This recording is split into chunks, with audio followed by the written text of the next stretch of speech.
So tell me when you first discovered Diptyque, and did you discover Diptyque through their fragrances or through their candles?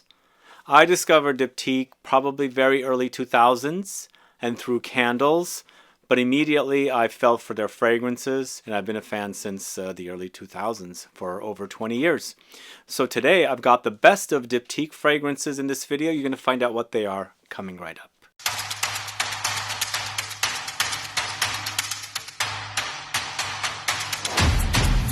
Thanks so much for tuning in. It's Sebastian. Yes, today I'm talking about Diptyque. And yes, do let me know how you first discovered Diptyque. Did you first discover them through their candles, which I'm assuming most people do discover Diptyque through their candles because they have some amazing, amazing candles. And or maybe you discovered them through fragrances. You were in the fragrance community, you never heard about Diptyque, and somebody recommended a Diptyque fragrance, and that's how you discovered them. And so yeah, let me know. And also let me know if you are a fan, obviously. And if you're not a fan, I'd like to find out why you don't, enjoy Diptyque fragrances. I've been a big fan. I've been a big fan for a while, as I said, and I have pretty much every single one of their fragrances. And the best of does feature things that are still available for sale. And after the outro, I'm going to do a comparison of the new Benjoin Boheme with the original Benjoin Boheme. So stay tuned till after the outro and then you'll find out what the differences are. But let's go ahead and get started at number 13. This is the best of Diptyque, 13 best of Diptyque. Most of them are EDP fragrances. There's a few EDT fragrances. And I'm going to tell you why I've chosen the EDPs and things like that. Number 13, PHILOSYKOS EDP. So I think one of the first fragrances I discovered Diptyque with was PHILOSYKOS, and in fact I actually went to the Diptyque boutique here in San Francisco for the first time looking for a fig fragrance anyway. So PHILOSYKOS has been a very popular fragrance for this house. I was a big fan of it. I've been a bit bored of it, so that's why I put it here at number 13. And I'm recommending the EDP here. EDP launched in 2012. Originally in the EDT it was launched in 96. So Olivia Giacobetti created this in 96. She created Premier Figuier for L'Artisan in 95. Fig leaves, fig tree sap, fig tree accord, black pepper. So it's a spicy, milky, creamy, woody, green figgy fragrance. Fairly wonderful. If you like the idea of fig, this is definitely one you should try. And in fact, most people that are looking for fig fragrances probably discovered this fragrance first. So this is PHILOSYKOS in the EDP. I feel like there's lots of sandalwood in that one. It's very creamy. But moving on to 2015 launch of this fragrance, and it only comes in the EDP. Some fragrances come in both EDT, EDP. Some only launch as EDPs, and one of the fragrances used to have an EDT that got discontinued. But Oud PALAO in 2015, I think it's a really solid oud fragrance from a mass market brand. It's also a bit on the animalic side, and to me, if you like the idea of Oud Ispahan with less rose, definitely check this one out. It's pretty intense, very potent, very long lasting for sure, and it does have funk in there, so be warned. The oud is really, really prominent. I don't know what kind of oud this is, but yeah, there's a funk in there, and for me, it reminds me of how Oud Ispahan used to be very animalic, or maybe layering Oud Ispahan with leather oud from the same house Dior. That's kind of what you get here, but less on the rose. The rose is not so prominent. Lots of incense smoke and some sweet vanillic touches as well. So this is Oud PALAO, created by Fabrice Pellegrin, and from 2015. More modern fragrances were either created by Fabrice Pellegrin or Olivier Pechot. Sadly, Olivier Pechot passed away last year. But some of the older fragrances are perfumers that you might have not heard of. But moving on to number 11, it's VOLUTES, this one right here. And this came out in 2012. Both the EDT and the EDP came out in 2012. And the EDT got discontinued probably towards the end of the 2010s, maybe somewhere around 2016, 2017. But this is definitely smoky honey tobacco fragrance. It features honey, Opoponax, cinnamon, tobacco, iris. For sure, it's got lots of powdery touches here. Definitely wears powdery, but it's also very spicy. It's warm, spicy. The tobacco is really, really prominent. And then, of course, you've got that sweet honey that's in here, along with the Opoponax, which is the kind of a myrrh resin that's on the sweet side. So it provides its own smokiness to the fragrance. A really wonderful offering, Volute from the house of Diptyque. That's the EDP version, as I said. That is at number 11. Next, probably one of the most popular sandalwood fragrances. It's Tam Dao, and once again in the EDP. And here it is. Why do I have mostly EDPs here? Well, first of all, Oud PALAO only comes in EDP. Volute only comes in EDP. PHILOSYKOS, Tam Dao do both come in EDT. I prefer the more concentrated, more intense versions of these fragrances, so that's why I'm going with the EDPs. You might prefer the EDTs of these ones that have the EDTs, so test before you buy. But Tam Dao does get creamier in the EDP. It's fresher in the EDT, so that's another reason why I prefer this one. This fragrance is created by Daniel Moliere. I'm not too familiar with this perfumer, and as I said, mostly the fragrances of Diptyque are Fabrice, Pellegrin, or Olivier Pechot, but this is a fairly modern fragrance and it's created by Daniel Moliere. It's sandalwood, cedar, cypress, coriander. EDT launched in 2003, so around the time I discovered, Diptyque through their candles is when this launched. And the EDP, I think, really a great sandalwood fragrance, one of the best out there, I think. And if you like the idea of a creamy, milky sandalwood with some elements of the kind of dusty shaved woods in there as well, definitely check out Tam Dao from Diptyque. I think it's fairly solid. I'm just ranking the companies or the brands of fragrances, and so this is how I'm ranking it currently. Up next is one of their older fragrances at number 9. It's Le Trois, this one right here. As you can see, I've got hardly anything left. This fragrance also, you get it when it's clear and it turns into this really beautiful honey colored juice in there. It's a great scent, although I've decanted some of this to a friend who wanted some out of the country, and so I had to send some over there. So this is pine tree, myrrh, Olibanum, spices, caraway, rosemary. So there's definitely lots of smokiness. It's an incense fragrance, but there's no warmth here. It's mostly woods, and there's a pine smell in here as well, because it kind of comes off like pine woods. Like if you're walking to, let's say for example, Lake Tahoe, when you go up there, there's all those pine trees and things like that, and you can smell them against some smoke coming from nearby. But lots of resins here. The myrrh, the olibanum does smell a bit like church, and then the spices come in to give you a nice kick with some spices here and herbs as well. But a really great incense fragrance. This one has a cult following. I think a lot of people tend to really like this one. Originally launched in 1975, and it's created by Serge Kalouguine, something like that. I don't know the perfumer, but that's who created this fragrance, and we've got one more with this perfumer as well. And the next fragrance at number 8 is also a fragrance created by Serge Kalouguine. I think it's Calouguine. I don't know the perfumer. He created 2 fragrances or maybe 3 fragrances for the house of Diptyque. And it's L'Autre, launched in 1973. This is a Cumin bomb. Cumin spice bomb, and it's super sexy. You must love spices. You must love cumin. Cumin, caraway are both in here. So it's an overdose of this really kind of spice that's really pungent and it's really intense that a lot of people associate with a body odor, BO. So be warned on this one, but it's cumin, nutmeg, cardamom, coriander, black pepper, carnation, patchouli, caraway. It's almost like you're going to a spice market in somewhere, in the Middle East or the Arab world or somewhere, and you can smell all the spices that are like really kind of maybe perhaps baking under the sun. But it is a very warm fragrance along with some fresh notes in there as well. Some of the spices like cardamom, cumin, coriander do have freshness in this, so they do provide a fresh contrast with warmth. So this is L'Autre from the house of Diptyque, a wonderful offering, 1973. So that's one of the old fragrances of that house. The one that's the oldest is called Low, which didn't make the list, but I'll mention to you at the end of the video why. So next, number 7, probably the fragrance they're known for. It's L'Amberdon Low, EDP version, and this is created by Desmond Knox Leet. I think that's how you say the name. This, I believe, came out in the 70s. I don't have the date. No, it is not the 70s, the 80s. It launched in 1983 as an EDT, but the EDP came out in 2012.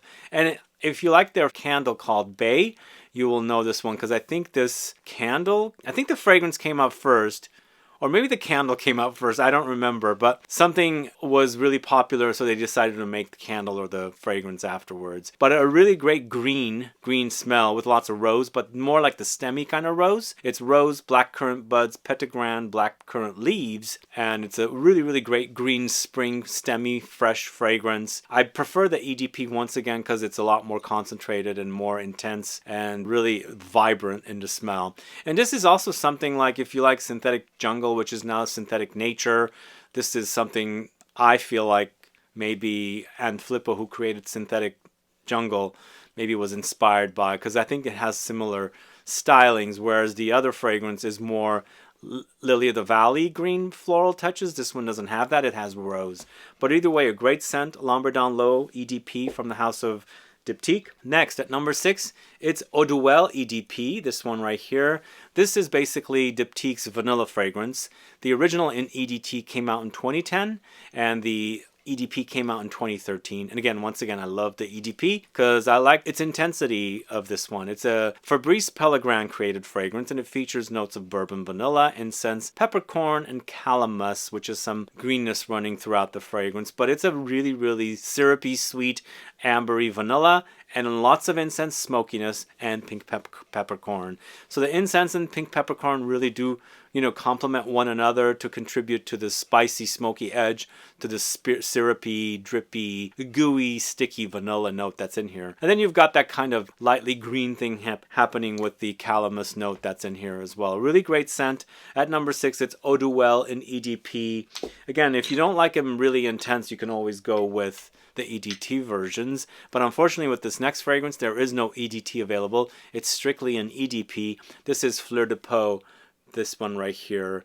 Launched in 2018, created by Olivier Pechot. This is musk, ambrette seed, iris, ambrotalide, pink pepper. What I like about this one is the ambrette seeds. One of my favorite really unusual notes in fragrances. Provides a kind of muskiness to fragrances, or it amplifies muskiness in fragrances that feature musk notes. This has musk, ambrotalide, the iris, and the ambrette seed along with pink pepper, so there's some pink pepper spiciness.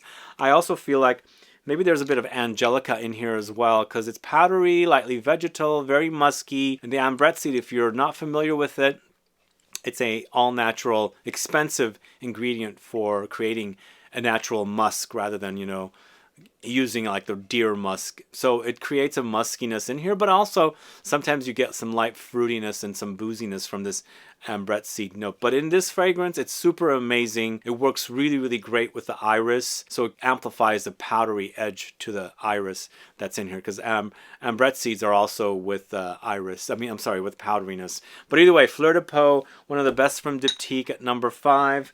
Then we've got 34 Boulevard Saint Germain EDP, once again created by Olivier Pechot at number 4. And originally, I believe this came out in 2008 and the EDP 10 years later. I think that's what the date is. I don't have the date written down. And this, to me, once again, the original is nice, but the EDP is amplified, intensified, the way I like it. It's vanilla, pink pepper or pink berries, sandalwood, and also I feel like there's lots of earthy elements in here. Something like patchouli comes in, gives it a kind of a sexy edge, which I quite like in this one. It's a super amazing fragrance. The original was a celebration of Diptyque's, I think, an anniversary. And so they use a lot of ingredients from a lot of their fragrances to create a fragrance. But I liked it. I have a bottle, but I much prefer the EDP because I just like the concentration. Really great fragrances. It's 34 Boulevard Saint Germain from the house of Diptyque in the EDP concentration. And then this one is a fairly recent release from the house of Diptyque. This is Eau Rose in the EDP. So this one, I did not write down the date of the original. The original has been around for a while. The EDP, man, it is a really great version of the original. The original is very light, more like a fresh fragrance, but the concentration of the EDP is super amazing. Fabrice Pellegrin did a really great job with this one, adding a kind of an artichoke accord, so there's a greenness running throughout it. It's centifolia rose, damask rose, chamomile, lychee fruit, and again, the artichoke note that's in here is super amazing. I love that about it. It gives the rosiness kind of a green stem, like leaves and stems kind of a vibe here, which Really great. If you're a fan of artichokes, you kind of know what I'm talking about because you can smell the artichokes when you're handling it at the store and things like that. That's basically here, which is really, really great. Really wonderful with a light fruitiness there as well. A great scent. Eau Rose at number 3. Awesome creation by Fabrice Pellegrin in the EDP. I wasn't a big fan of the EDT. I like it, but I love that one. But the next one I really, really love, created by Olivia Pesciot. It's Tempo from 2018. So Fleur de Peau and Tempo came out around the same time. Both really, really great releases from this house.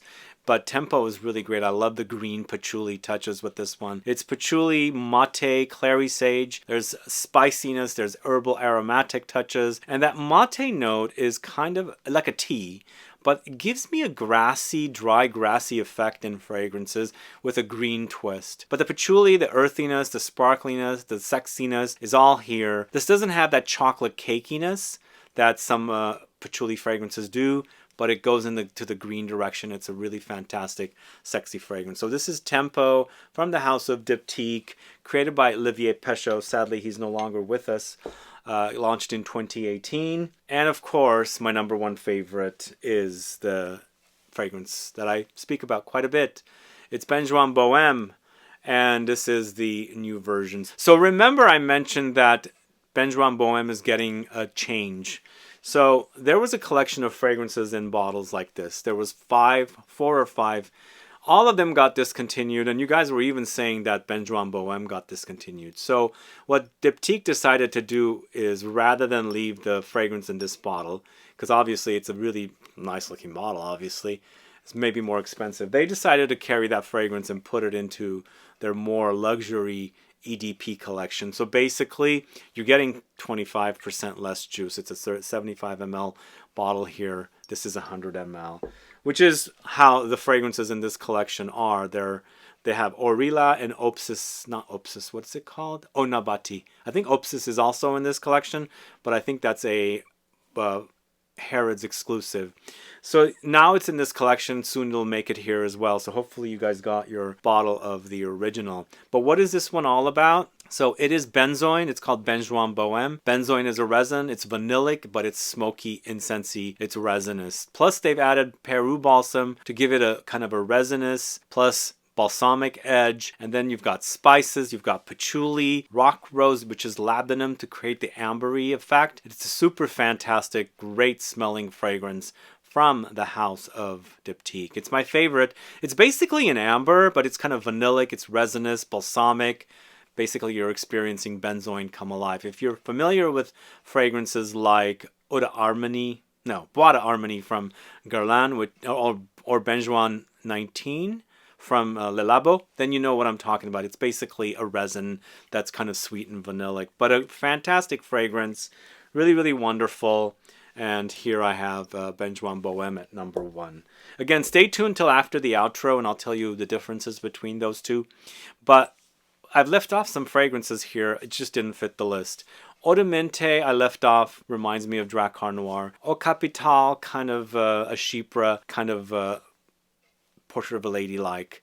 Geranium Odorata is a favorite of mine. It just didn't make the list even though I wanted it to. Eau de Lier also, both Geranium Odorata and Eau de Lier, and also L'Eau were in the Eau de Toilette collection. Actually, I should say also Eau de Sens, and they don't come in an Eau de Parfum. But sadly, they didn't make the list, but they're really, really great fragrances. So let me know what your favorite Diptyque fragrances are and what you consider the greatest of all from Diptyque. Put a comment down below and let me know what you think of the fragrances I've chosen.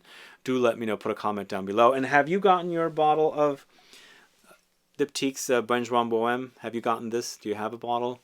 Or did you go right to this? Do let me know. Anyway, guys, thanks so much for watching today's video. If you have any questions or comments, please list below. Please like this video. Please share it. Follow me on Instagram and Facebook, and I'll be back with more videos very soon. Have a good one. Goodbye.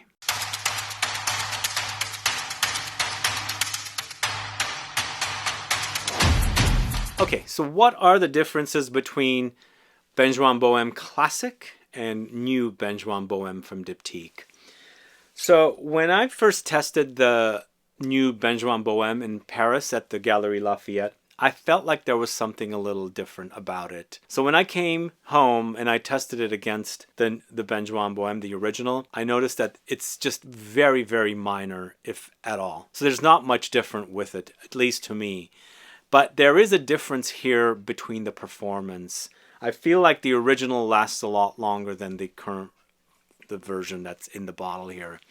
But I also feel like the reason that's happening is I don't think Diptyque has made Benjoin Boheme for a while. So the bottles that we have are probably matured and macerated for quite some time, maybe a couple of years. And I think what's going on with the current version of Benjoin Boheme is that they haven't really matured or macerated yet too long. So that's why I feel like I'm getting lacking performance with the new version and better performance with the original. At least that's how it is on me. But when I wore it and tested it out, I decided to put the original on this side of my body and the new on this side of my body 3 times.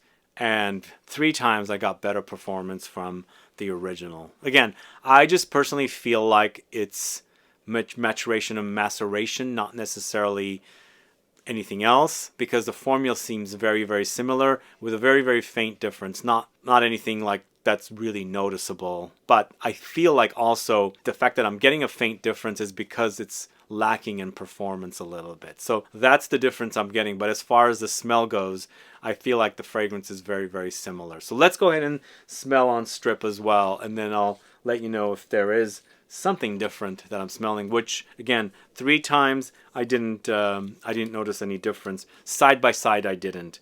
Outside, away, I definitely did. Like I said, when I tested it in France, in Paris, I noticed something different about it. But I think it's because my nose was smelling a lot of different fragrances, and it caught me off a little bit. So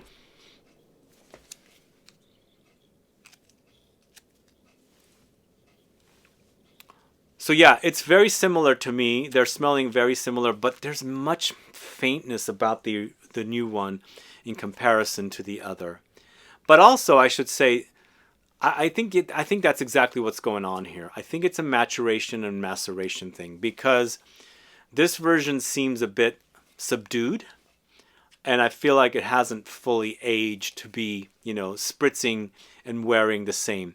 But once it settles for a while, it'll be very similar to what's in the other bottle, in the original bottle. So first sprays is what's really kind of experiencing different. Like it feels like it needs to settle a little bit to actually start projecting, and for the scent to actually mature and age to finally smell like Benjoin Boheme.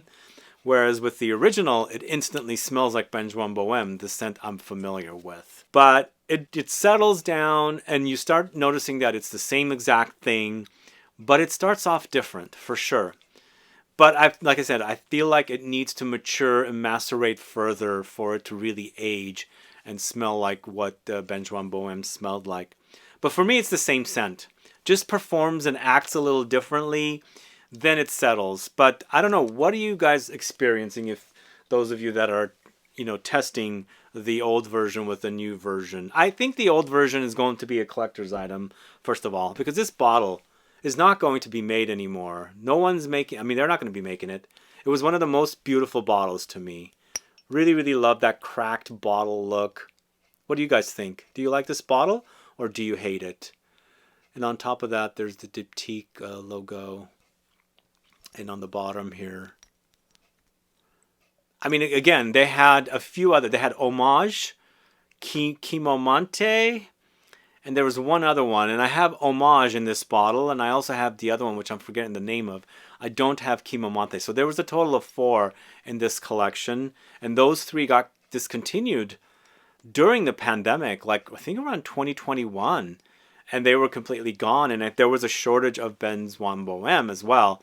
And you guys were messaging and commenting and saying it's discontinued. So thankfully it didn't get discontinued. So 2 things the Diptyque could have done. Completely discontinued this, and we wouldn't have ever had it anymore.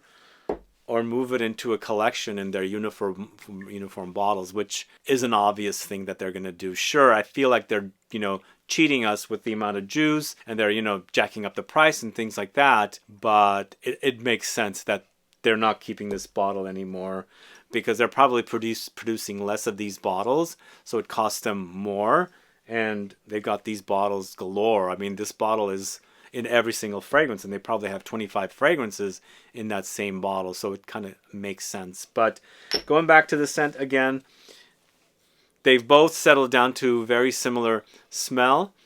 And again, it starts off, the new one starts off a bit faint and subdued, and then it matures and not matures, but it you know, settles, and you can start smelling what Benjoin Boheme smells like. But the original starts right off. So, and my theory is, I feel like it just needs to age a little longer for it to really fully, you know, be matured and macerated, is basically what I'm trying to say.